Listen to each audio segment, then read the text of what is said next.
이제 우리가 신앙생활을 하면서 교회 역사를 돌아다 보면 지금 저희 교회가 속해 있는 개신교 일종의 교단은 감리교회입니다. 감리교회 또 우리나라에 많이 있는 장로교회 이 두 교단은 대표적으로 프로테스탄트 종교개혁의 후예가 되는 그러한 교단들입니다. 감리교회는 영국의 웨슬리가 펼쳤던 신앙운동이 시작점이 돼서 형성된 개신교 교단이고요. 장로교회는 우리가 깔뱅 혹은 켈빈이라고 불리우는 스위스의 제네바를 중심으로 활동했던 켈빈을 따르는 그런 신앙운동들이 발전이 돼서 한국 장로교회의 뿌리가 되었습니다. 이 두 교단이 1885년 우리가 지난주에 살펴본 것처럼 제물포항에 감리교회 아펜젤러 27살이었습니다. 장로교회 언더우드 25살이었습니다. 20대에 미국의 감리교와 장로교에 파송한 선교사가 동시에 같은 날 같은 시간에 제물포항에 들어와서 복음을 전함으로 한국 교회의 일종의 큰 두 기둥으로 자리 잡게 되었습니다. 전통적으로 우리가 지금 신앙하고 있는 개신교는 부활절을 중시합니다. 개신교 하면 우리가 구교, 천주교라고도 불리기도 하고 캐톨릭이라고 불리기도 하는데 개신교가 부활절을 중시하는 데 반해서 천주교는 성금요일이 아주 중요합니다. 십자가에 예수님께서 달려 죽으신, 돌아가신 날이고요. 그래서 캐톨릭의 상징은 우리가 똑같이 십자가를 쓰지만 십자가 안에 주님의 모습이 있습니다. 십자가상이 좀 다르죠. 그래서 여러분들이 캐톨릭 성당에 가보시면 십자가에 주님이 달려있는 모습이 그대로 있고요. 개신교는 보시는 것처럼 저희가 십자가만 저희들이 상징으로 갖고 있는 일종의 신학적인 차이가 있습니다. 그래서 캐톨릭이 아직까지 중심이 된 캐톨릭 국가들이 유럽에 많이 있는데요. 유럽과 남미, 아프리카에도 있고요. 그 국가들은 부활절이 굉장히 좀 축제 같은 기분이 드는 이유가 사순절이 엄격하게 절제하고 또 금식하고 또 금욕하기 때문에 자유와 해방을 누리는 기분이 드는데요. 이제 좀 약점이 있다면 부활절 이후의 생활이 좀 느슨해지고 영적으로 해이해지는 경험이 있다고 합니다. 저는 감리교인으로 살아오면서 감리교의 특징에서 감리교의 특징이 제 인생과 제 생각과 제 신앙생활에 주는 영향은 어떤 것이었나, 어떤 점에 영향을 주었나 생각해 보게 되는데요. 제일 중요한 것은 감리교회는 영적인 균형 감각이 있는 역사를 가져왔습니다. 예를 들어서 한국 교회 대부분의 교인들이 개인 구원에 관심이 아주 많죠. 그래서 내가 그리스도인이 되고 언제 구원을 체험했고 언제 회심했고 교회에서는 내가 어떤 역할을 하고 또 어떤 개인의 신앙 역사를 갖고 있고 내가가 중요합니다. 개인이 중심이 된 개인 구원, 개인 신앙생활을 중시하는데 좋은 점은 개인이 열심을 내도록 열심을 격려하고 자극하는데 좋다는 거죠. 문제가 되는 것은 개인을 너무 강조하다 보니까 우리를 소홀히 합니다. 교회를 소홀히 하고 교회적인 책임, 사회적인 책임을 소홀히 하는 단점이 있습니다. 그리고 개인을 너무 중시하다 보니까 신앙생활하는 첫 번째 목표가 온전한 그리스도인이 되어서 하나님의 뜻을 이루고 하나님께 영광을 돌리는 것보다 내가 하나님께 은혜를 입고 복받고 잘돼서 성공하는가. 그래서 한국교회가 서구 신학자들에게 비판을 받는 일종의 성공의 영성이 너무 강합니다. 여러분 예수 그리스도를 믿어서 우리의 삶이 복되고 아름답고 또 우리가 살아가는 지금의 삶이 복된 것은 중요하지만 그러나 우리가 원하는 한국 사회가 원하는 특정한 무엇을 얻기 위해서 신앙생활을 하는 것은 첫째 목표가 아니라는 것을 여러분이 좀 가지시면 좋을 것 같습니다. 그래서 흔히 교파를 나눌 때 개인 구원의 중심을 둔 좀 보수적이고 개인적인 교파가 있고 우리가 살아가는 시내, 우리가 살아가는 사회, 내가 살아가는 국가가 더 하나님의 의와 거룩에 가까워지는 것을 목적으로 하는 사회적인 구원을 아주 중시하는 교파가 있습니다. 감리교회는 개인 구원과 사회적인 구원을 동시에 강조하는 좀 특별한 전통과 역사를 갖고 있고 이 점이 한국 교회가 일제강점기 식민지 시대를 거치고 전쟁을 거치고 이념의 시대를 거치고 또 독재와 민주주의 시대를 거치면서 감리교에서 자라난 수많은 그리스도인들이 우리나라의 독립을 위해서, 우리나라의 민주주의를 위해서, 또 우리나라가 약자들에 대한 관심과 또 복지와 법적인 개정들을 이루어 나가는데 특별한 역할을 감당하는 사람들을 많이 세울 수 있었습니다. 그래서 개인 구원과 사회적인 구원의 균형을 이루는 특징이 지금 여러분이 속해 있는 감리교회 가운데 있다는 것을 기억하시면 좋을 것 같습니다. 여기에 연결해서 개인적인 구원을 강조하면 대개 믿음, 영성을 강조하게 됩니다. 그런데 하나님의 아들을 믿는 것과 아는 것이 하나가 되어 우리가 온전한 사람을 이루는 데는 영성만으로 되는 것이 아닙니다. 저는 영성보다 훨씬 더 중요한 것, 영성의 색깔을 결정하고 영성의 수준을 결정하는 것은 영성을 뒷받침하는 기초, 토대가 되는 지성입니다. 우리 신앙적인 열심, 내가 열심히 하는 것도 중요하지만 무엇을 위한 열심인가, 왜 열심히 해야 되는가, 그 열심의 열매와 결과는 무엇인가를 아는 지성적인 분석과 논리와 아주 결과들이, 추론, 사고의 결과들이 뒷받침이 돼야, 그래야 온전한 신앙을 이룰 수 있고 교회가 혹은 그리스도인이 사회적으로 기여할 수 있는 영향력 있는 삶을 살아갈 수 있습니다. 근데 무엇보다 20세기 후반부터 21세기는 저는 감성의 시대라고 이야기하고 싶습니다. 구약을 가만히 보면 우리가 시편에 그토록 심취하는 것은, 예언서들에 반응하는 것은 시편이나 예언서가 인간이 기본적으로 하나님이신 감성을 터치하기 때문입니다. 그래서 저는 감리교회의 좋은 신앙적인 특징이 이 영성과 지성, 지성과 감성을 아우르는 일종의 균형 감각이 있다고 이야기합니다. 제가 이렇게 말씀드리는 것은 부활절을 맞이하고 부활의 의미를 생각하면서 부활의 영성 혹은 부활의 믿음, 부활의 신앙은 어떤 것인가 이렇게 생각할 때 여러분들이 십자가가 갖고 있는 의미, 말하자면 우리가 고난주간 또 사순절을 지내서 우리가 십자가의 의미, 그리스도의 죽음의 의미, 그리스도의 고난의 의미를 계속 생각하고 추구하고 묵상한 것처럼 이 부활의 영성과 십자가의 영성이 균형을 이루는 것이 지금 21세기 한국 교회와 여러분의 개인적인 신앙생활, 또 속회와 같은 공동체 신앙생활, 또 교회와 같은, 성광교회 같은 교회 신앙생활에서 매우 중요하다는 점을 여러분들이 기억하시면 좋겠습니다. 이미 예수님의 시대, 예수님의 제자들, 그리고 그 제자들이 활동하던 바울의 시대 가운데 바울은 빌립보 교인에게 이렇게 이야기합니다. 내가 바라는 것은, 내가 한 사람의 그리스도인으로 교회 리더십으로 목회자로 양육자로 설교자로 바라는 것은 첫째 그리스도를 알고, 둘째 그리스도의 부활의 능력을 깨닫고, 세 번째 그분의 고난에 동참하여, 네 번째 그분의 죽으심을 본받는 것입니다. 여기 보면 그리스도를 아는데 두 가지가 다 등장하죠. 부활의 능력을 깨닫는 것 중요합니다. 하나는 그리스도의 고난에 동참하여 십자가의 죽으심을 본받는 것입니다. 그러니까 이미 바울 안에서 이 십자가의 영성과 부활의 영성, 부활의 영성과 십자가의 영성이 균형을 이루고 있다는 것을 여러분들이 기억하셔야 합니다. 바울이 이처럼 그리스도의 부활의 영성과 십자가의 영성을 같은 자리에 놓고 강조하는 이유는 바울이 목회했던 고린도 교회 가운데 부활을 일종의 부정하는 성도들이 있었기 때문입니다. 바울은 고린도전서 15장을 여러분이 읽어보시면 이렇게 아주 강력하게 주장합니다. 그리스도께서 만일 다시 살아나시 못하였으면 우리가 전파하는 것도 헛것이고 너의 믿음도 헛것이라 이렇게 이야기합니다. 그 이유는 교인들 중에서 부활에 대해서 부정적인 견해를 가진 사람들이 있었기 때문입니다. 바울에게 중요한 것은 여러분이 아시는 것처럼 신학적인 논쟁이 아닙니다. 부활에 대해서 이렇게 저렇게 논쟁하고 신학적인 주장을 세우는 게 아니고, 그런 사람들이 있음에도 불구하고 고린도 교회가 건강하고 좋은 교회를 이루는 것에 훨씬 더 큰 관심이 있습니다.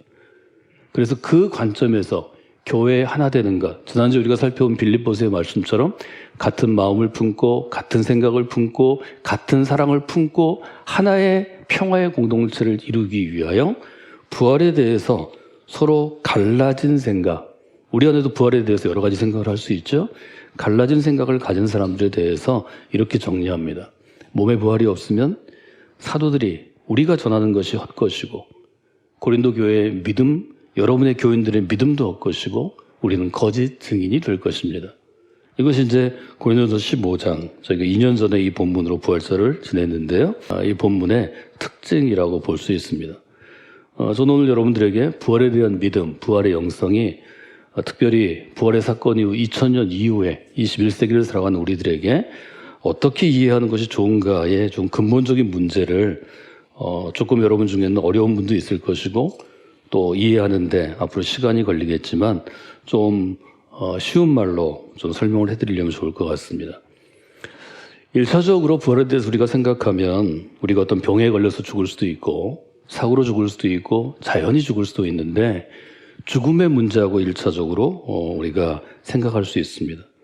1차적으로 성경은 십자가에 달리신 죽으신 예수께서 살아나셨다고 분명하게 오늘 우리가 함께 읽은 요한복음 20장에서 마리아의 증언, 마리아의 고백, 또 베드로와 사랑하는 제자들의 증언을 통해서 우리에게 알려주십니다. 한 가지 더 여러분이 생각하실 것은 그때 제자들의 이해와 지금 우리가 갖고 있는 부활, 믿음에 대한 일종의 좀 더 폭넓은 해석입니다. 언젠가는 사람은 죽는 것에 대해서 우리는 모두 알고 있고 동의합니다. 우리가 예수 그리스도를 잘 믿지만 죽지 않고 영원히 사는 것이 과연 복일까? 하나님 정말 그걸 원하실까? 내가 예를 들어서 어떤 사고를 당해 죽었는데 다시 사는 것, 나이가 들어서 이제 노쇠해서 죽게 되었는데 또 사는 것, 이것이 과연 복일까에 대한 문제를 여러분 생각하셔야 합니다. 영원히 산다는 것 자체가 하나님이 주시는 축복일 수는 없습니다. 우리에겐 정해진 시간이 있고 정해진 건강이 있고 정해진 생명력이 있습니다. 요즘에 여러분들 오래 사시는 것 다 좋아하시는데 앞에 조건이 있죠. 건강하게 오래 사는 것입니다. 내가 나이가 이미 수십 년 되고 이제 노인에 이르렀는데 건강하지 못하고 오래 사는 것은 본인에게도 큰 고통이고 주변의 자녀들, 주변 사람들에게도 큰 고통입니다. 이것은 연로하신 부모님을 이제 모시는 저 같은 입장에서 아버님을 보내드리고 저희 어머님이 이제 노쇠 현상이 금년 봄에 좀 심해져서 한 단계 낮아지셨는데 그런 일들을 경험하면 생각하게 되고 경험하게 됩니다. 부활에서 강조되는 것은 내가 100년, 200년, 300년, 1000년 우리 기독교에 있는 어떤 이단들이 얘기하는 것처럼 그냥 생명을, 육체의 생명을 연장하는 것이 아닙니다. 제자들이 나중에 깨닫고 교회가 2000년 동안 경험한 것은 부활의 사건이 중요한 것, 부활의 사건이 우리에게 주는 것은 이 땅의 모든 세상이 죽음의 세력에 눌려 있는데 혹은 죽음은 죄와 연결되기 때문에 죄의 세력에 눌려 있는데 우리가 새로운 세상, 새로운 나라를 꿈꾸기 시작하고 보게 되었다는 것입니다. 예수님 당시에 복음서는 예수님께서 이루실 나라를 이렇게 생각했습니다. 갈등과 미움이 없는 것, 누구를 불평하거나 원망하지 않는 것, 폭력과 차별이 없어서 왕이 누가 되든지 좀 먹고 살만한 것, 굶주림과 질병이 없어서 지진이 일어나든 가뭄이 있든 홍수가 나든 좀 굶지 않고 아이들이 굶어 죽지 않고 우리도 굶어 죽지 않는 것. 이것이 그 당시에 보편적인 사람들이 꿈꾸던 나라였습니다. 이것이 평화의 나라이고 이것이 하나님이 역사하시는 나라이고 이게 의로운 나라였습니다. 바울은 이것을 바울의 서신에서 복음서의 개념에서 한층 더 들어갑니다. 서로 종이 되었든 주인이 되었든 왕족이 되었든 평민이 되었든 로마인, 로마 시민이든 외국에서 전쟁에서 패배해서 붙잡혀온 노예가 되었든 서로 형제와 자매가 되는 것, 서로를 인간답게 존중하는 것, 서로의 단점과 약점이 있지만 받아들여주는 것, 용납하는 것, 남을 나보다 더 좋은 존재, 하나님께 존귀한 존재로 여기는 것, 은혜가 작동하는 공동체, 교회를 만드는 것, 또 속회를 만드는 것, 하나님 주시는 재능, 선물로 다 다른 재능이 있으니까 서로 다른 재능으로 너는 눈의 역할을, 너는 귀의 역할을, 너는 입의 역할을, 너는 손의 역할을, 너는 발의 역할을 하는 것. 이것이 예수 그리스도께서 이 땅 가운데 세우고자 했던, 우리에게 알려주고자 했던 큰 하나님 나라의 개념이라는 것입니다. 부활의 신앙은 이 꿈꾸었던 하나님의 나라를 받아들이는 것입니다. 내가 부활하신 예수의 사람이 되고 부활하신 예수님을 만나고 그분을 경험하면 그때 그 제자들이 꿈꾸었던 것, 막달라 마리아나 베드로나 하나님의 귀한 사랑을 받은 제자들이나 아니면 바울과 함께 동역했던 바울이나 누가나 마가나 실라나 아니면 디모데나 디도와 같은 그의 동역자들이 꿈꾸었던 1차적으로는 하나님의 나라, 2차적으로는 교회를 통해서 이루어지는 하나님의 나라를 받아들이는 것입니다. 이것은 부활신앙이 있을 때만 가능한 것입니다. 부활이 죽었던 한 사형수의 몸에 살 것이라는 1차적인 단계에서 2차적인 것으로 확대되는 것입니다. 그가 왜 십자가를 졌습니까? 그것은 그가 꿈꾸었던 하나님의 나라가 있기 때문입니다.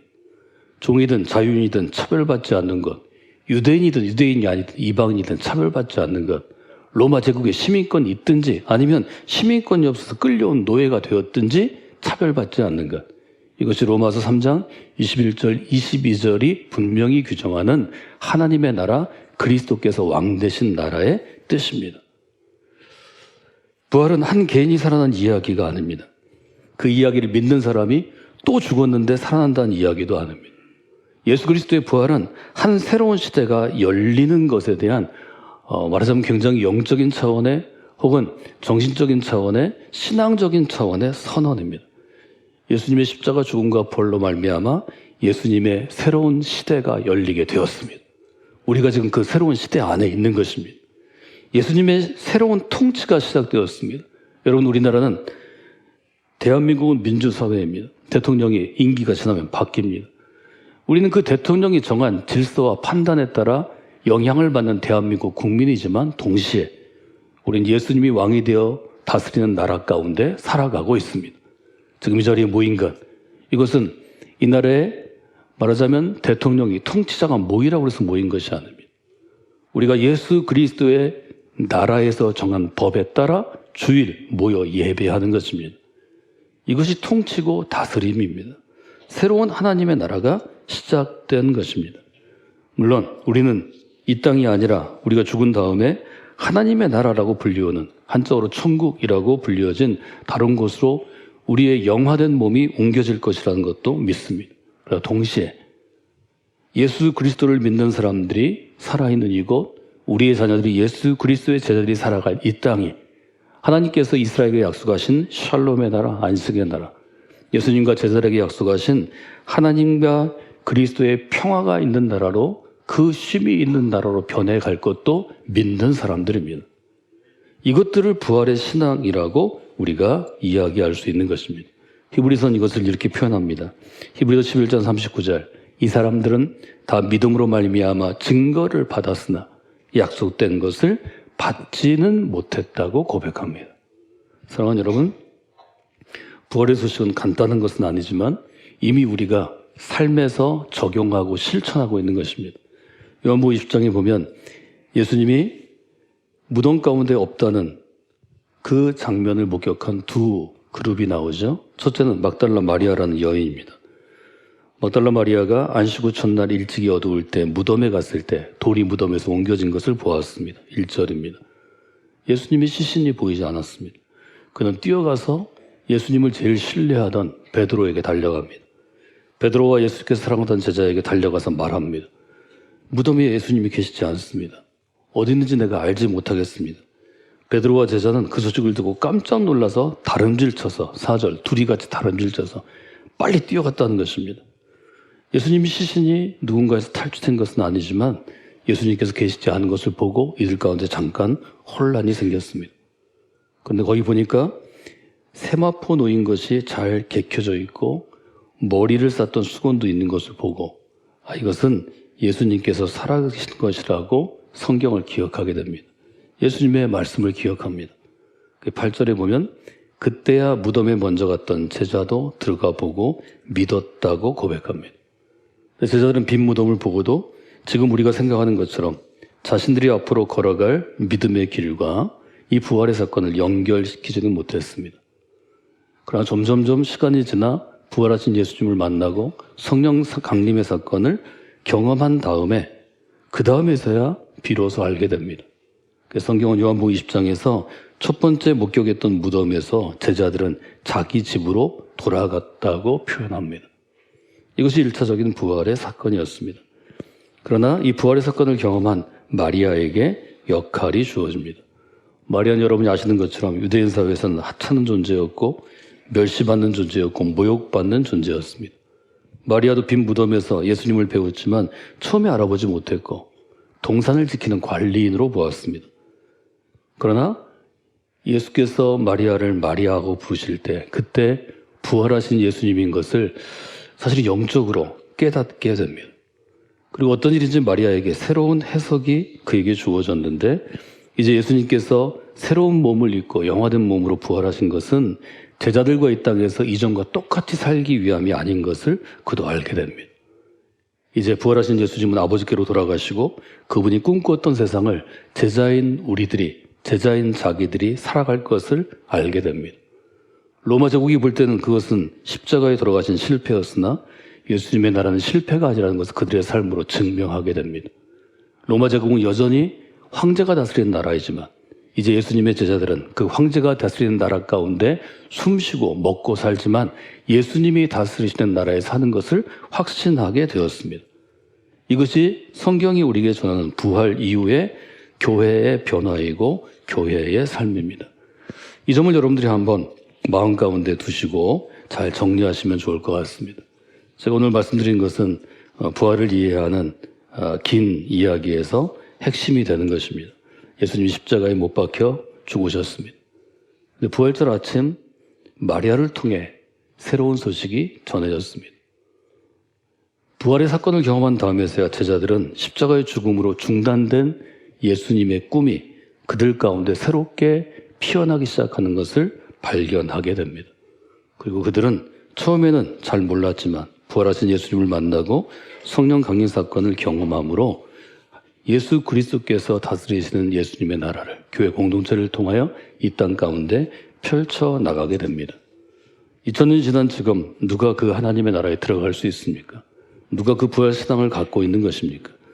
죽음이 엄연한 현실인 이 세상 가운데 우리는 교회 안에서 그리스도 안에서 생명의 나라를 이루기 위해서 오늘도 살아가는 사람들입니다. 그 생명의 나라를 이루는 데는 십자가를 지는 고통, 대가 치름이 있습니다.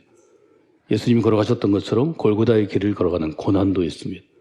그러나 오늘 이 세상 가운데서 내가 그리스도의 제자임을 소중히 여기고 오늘 하루 내게 주어진 일과 사람들과 또 이 나라를 소중히 여기고 그 가운데 장차 점점점 분명해질 지금은 어렴풋하지만 완성되어질 하나님의 나라를 소망하며 나아가면 하나님께서 이루어 주실 것입니다. 제가 하는 이 말이 여러분에게 설득력 있게 받아들여진다면 여러분은 이미 부활신앙을 품고 있는 분들입니다. 이것은 의심할 이유가 없습니다. 도마를 통해 우리에게 주시는 것은 처음에는 의심하는 마음이 내게 컸으나 그러나 점점 부활하신 그리스도를 경험하고 그 같은 경험을 공유한 그리스도의 제자들과 함께 교회 공동체를 통해 하나님의 나라를 이루어가면 의심의 폭은 좁아지고 하나님께서 이루어 가시라는 확신 가운데 서게 되는 것이 믿음의 성장입니다. 믿음의 성숙입니다.